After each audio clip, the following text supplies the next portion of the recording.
This WhatsApp group is not for ordinary communication. It is a powerhouse where Silicon Valley and Israeli officials exchange ideas and find ways to defend Israel in the media, academia, and business world. Let's take a look at the group members.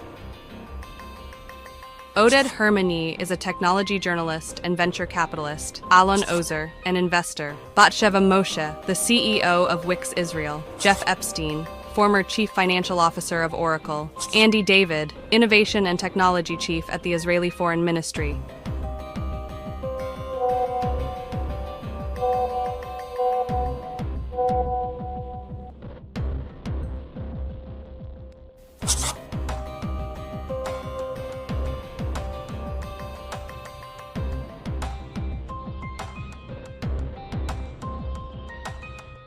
The group is led by the companies J Ventures and Wix, which are important members of the U.S.'s Silicon Valley. There are also several lawyers from the American Israel Public Affairs Committee.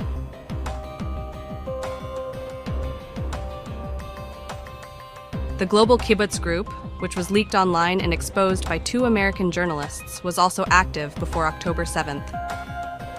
The group was set up to determine strategy to spread pro-Israel propaganda among and using the American government and elite. In other words, it hosted meetings where the mission of Hasbara, which means public diplomacy, was determined and discussed. In this technology-driven Hasbara universe, the lines between government, the private sector, and the non-profit world began to blur. After October 7th, they focused on a single goal. How can we absolve Israel of the deaths of Gaza civilians?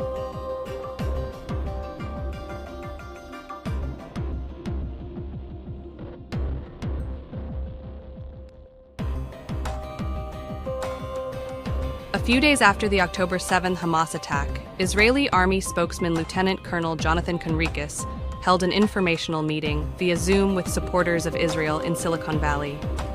He told us to keep up the pressure on members of the U.S. Congress in favor of Israel.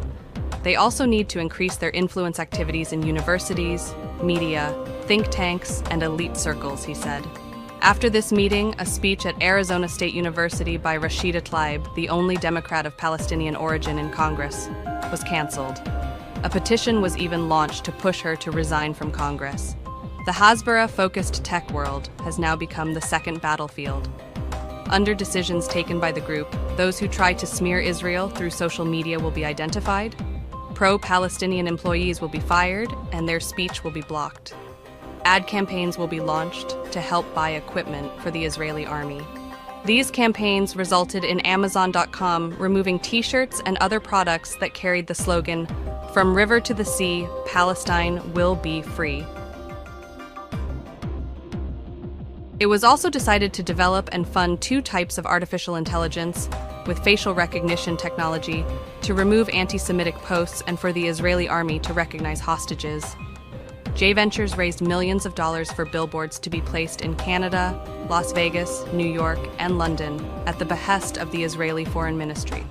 It also tried to mold public opinion by getting journalists at news channels MSNBC, Fox, and CNN to write pro-Israel articles and do pro-Israel broadcasts. The Hasbara Association works to provide propaganda training to pro-Israel groups in the United States and Canada. Information about a meeting, which invited Tamar Schwarzbard, the Israeli Foreign Ministry digital diplomacy chief, after October 7th, was among the leaked documents. Schwarzbard addressed the group getting propaganda training as follows. "You are our frontline soldiers." She taught them to put pressure on university presidents in the US and Canada to prevent even the slightest Palestinian voice from being raised, and to tell the public about the capture of Israelis through stories, hoping to sway hearts and minds this way. In addition, in this training, Israeli officials divided Americans and Canadians into categories and gave the trainees lessons on how to approach the various groups. We can see how Israel penetrated American politics by using Silicon Valley, the famed technology hub, one of the biggest management tools of our age. However, we will see in the coming days whether this will have an impact on American decision makers.